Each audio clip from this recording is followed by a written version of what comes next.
D वाला में recently अभी आरआरबी के द्वारा एक नोटिफिकेशन जारी किया गया है जिसमें एएलपी के वैकेंसी है, उसमें 5,696 पोस्टों के लिए वैकेंसी दिया गया है। तो इसमें मैनुअली हम आज बात करने वाले हैं कि जो एएलपी के सिलेक्शन प्रोसेस और एग्जाम पैटर्न और सिलेबस क्या होने वाला है, तो इसी के रिगार्डिंग हम आज बात करने वाले हैं। तो यदि आप किसी भी कंपटीशन एग्जाम को तैयारी करते हैं तो आपको पता ही है कि हर एक कंपटीशन में मैथ और रीजनिंग के वेटेज काफ़ी ज़्यादा है, और यदि आप एएलपी की तैयारी कर रहे हैं तो आपके लिए बेहतरीन मौका है। और आप जानते हैं कि किसी भी एग्जाम की तैयारी करने से पहले उसकी एग्जाम पैटर्न और सिलेबस पता होना चाहिए, और ये करने से आपको क्या होता है कि आपको एक रणनीति यानी कि एक स्ट्रेटजी मालूम चल जाता है। तो उसी के बारे में आज हम चर्चा करने वाले हैं, तो आप वीडियो के अंत तक हमारे साथ बने रहिए। और देखिए, सबसे पहले देखिए हम बात करते हैं एएलपी के जो एग्जाम पैटर्न होता है वो 3 स्टेज में एग्जाम होता है। पहला CBT 1 होता है, सेकेंड होता है CBT 2 होता है, और थर्ड जो होता है वो CBET के नाम से जाना जाता है,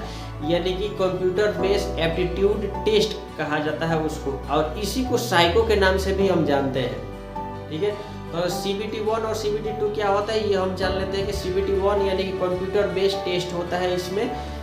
तो ये देखिए, सबसे पहले CBT 1 की बात करें तो CBT 1 में जो होता है इसमें 75 क्वेश्चन पूछा जाता है, और ये एक क्वेश्चन 1 मार्क्स का होता है, तो यानी कि टोटल कितना 75 मार्क्स के इसमें आपको एग्जाम देना होगा CBT 1 में।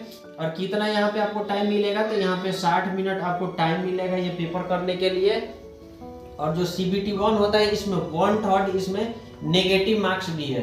1/3 के नेगेटिव मार्क्स के मतलब क्या हुआ, जब भी आप क्वेश्चन करेंगे वहां पे, तो जब आप 3 गलत कर देंगे वहां पे, तो आपके सही आंसर में से 1 काट लिया जाएगा, यानी कि 3 यहाँ पे रॉन्ग करने के बाद 1 राइट यहाँ से आपके कट जाएगा वहां पे। तो यही इसका CBT 1 है। और CBT 2 की बात करें तो CBT 2 जो है इसमें 2 पार्ट कर दिया गया है, पार्ट ए और पार्ट बी। जब आप पार्ट बी के एग्जाम देंगे, जब वहां से आप क्वालिफाई कर दिएगा, तब उसके बाद आपका पार्ट ए का कॉपी चेक किया जाएगा। तो पार्ट बी में क्या है, इसमें आपको 60 मिनट टाइम दिया जाएगा, 75 क्वेश्चन करना होगा और 75 मार्क्स के लिए होगा।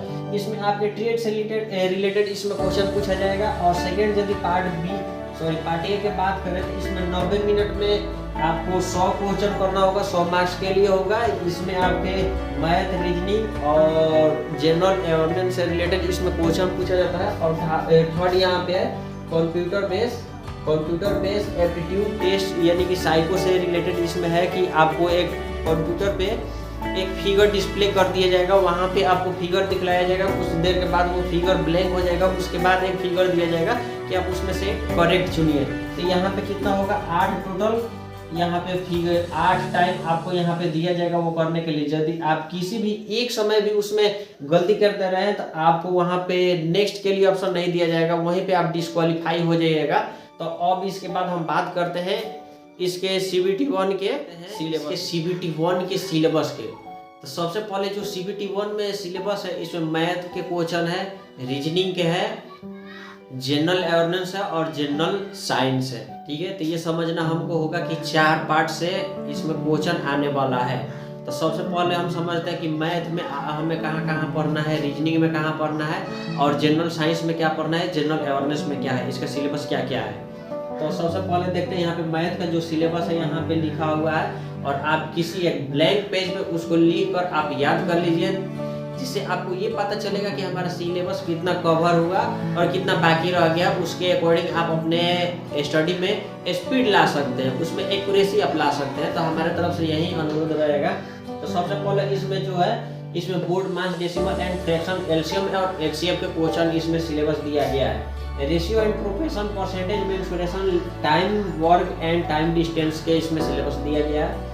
Simple and compound interest, profit and loss, algebra, geometry, trigonometry, elementary, static, square root, age calculation, calendar and clock etcetera etcetera इसमें मैथ के जो सिलेबस दिया गया है।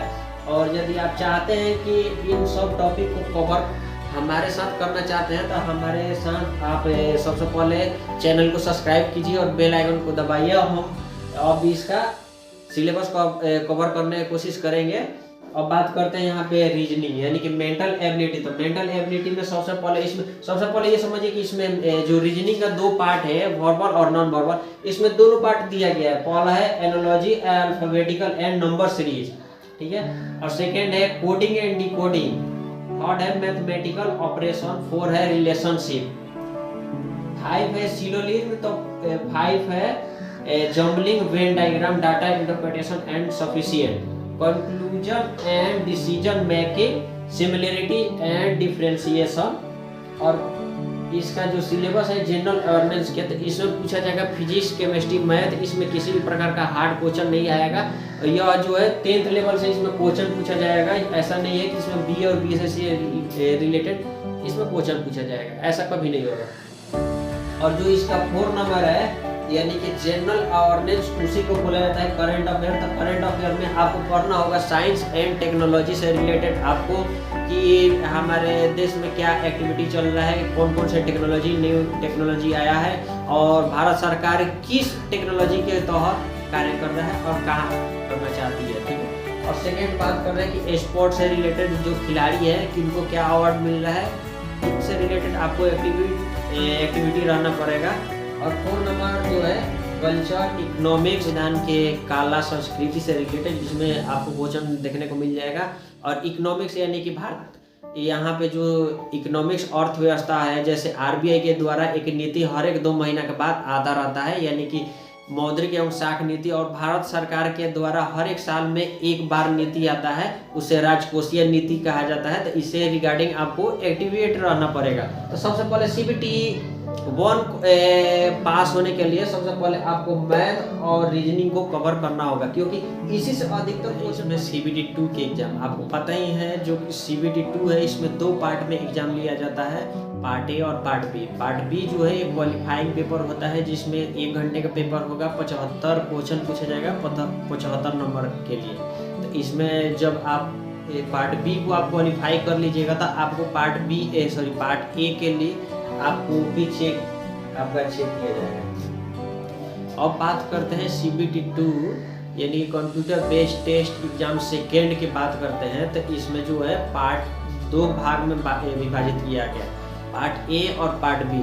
पार्ट ए जो है इसमें 75 क्वेश्चन पूछा जाएगा और 1 घंटा के लिए पूछा जाएगा, 1 घंटा में आपको ये करना होगा।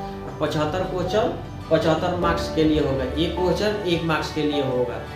इसमें जो ये क्वालिफाइंग है, इसमें आपको 35% से आपको इसे क्वालिफाई करना है। और जब आप इसको क्वालिफाई कर लीजिएगा तो आपका पार्ट ए आपका कॉपी चेक होगा, जिसमें 100 क्वेश्चन इसमें दिया जाएगा, यानी और 100 मार्क्स का इसमें होगा, ठीक है। और इसमें जो सिलेबस इसका है पार्ट बी, इसमें क्वालिफाइंग यानी कि आपके ट्रेड से रिलेटेड इसमें क्वेश्चन पूछा जाएगा। आप जिस भी ट्रेड से आप इसमें फॉर्म भरेंगे उसी से रिलेटेड आपसे इसमें क्वेश्चन पूछा जाएगा। मान लीजिए आप इलेक्ट्रिकल से हैं तो आपको इलेक्ट्रिकल से ही रिलेटेड इसमें क्वेश्चन दिया जाएगा, मैकेनिकल से है तो मैकेनिकल से आपको क्वेश्चन इसमें दिया जाएगा, और सिविल से है तो सिविल से रिलेटेड इसमें क्वेश्चन दिया जाएगा। और जब आप इसको क्वालिफाई कर लीजिएगा तो आपको पार्ट ए के लिए कॉपी चेक किया जाएगा। तो अब पार्ट ए के जो सिलेबस है वो बात करते हैं। तो पार्ट ए में है math, general intelligence and reasoning, basic science and engineering का इसमें सिलेबस दिया गया। तो मैथ में बात करें, इसमें जो सिलेबस है तो एक इसमें चेंज है नंबर सिस्टम एंड, और इसके बाद जो सिलेबस है जो आप फर्स्ट CBT 1 में जो पढ़े थे सेम वही सिलेबस है, बस इसमें एक टॉपिक इसमें ऐड कर दिया गया है नंबर सिस्टम, और बाकी सेम ही उसमें सिलेबस है।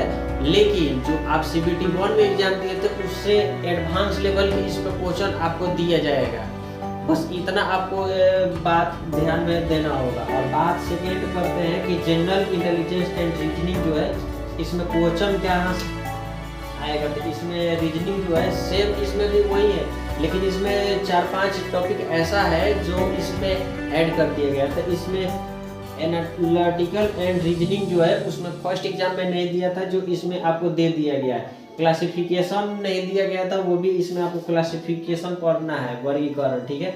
डायरेक्शन, स्टेटमेंट, अर्जमेंट एंड अजम्पशन आपको पढ़ना होगा, जो कि ये CBT 1 में ये नहीं दिया गया था। तो आपको इस बात को ध्यान में रखना होगा कि जो रीजनिंग और मैथ का जो पेपर है ये दोनों CBT 1 और CBT दोनों में कंबाइन ही है। लगभग 2-4 यहाँ पे एक टॉपिक आपको दिया गया है एक्स्ट्रा और यहाँ पे 5 लगभग 1 2 3 4 और 5 6 यहाँ पे टॉपिक आपको रीजनिंग में दिया गया है एक्स्ट्रा और यहाँ पे एक दिया गया है। तो आपको सबसे पहले मैथ और रीजनिंग कर लेना है क्योंकि आपको दोनों पेपर कंप्लीट हो जाएगा CBT 1 और CBT 2। और बात करते हैं कि इसमें बेसिक साइंस एंड इंजीनियरिंग जो है तो इसमें आपसे पूछा जाएगा आपसे रिलेटेड इंजीनियरिंग से रिलेटेड यानी कि इंजीनियरिंग ड्राइंग। इसमें इंजीनियरिंग ड्राइंग से रिलेटेड आपसे क्वेश्चन पूछा जाएगा। और सेकेंड इसमें पूछा जाएगा DI यानी कि ड्राइंग इंस्ट्रूमेंट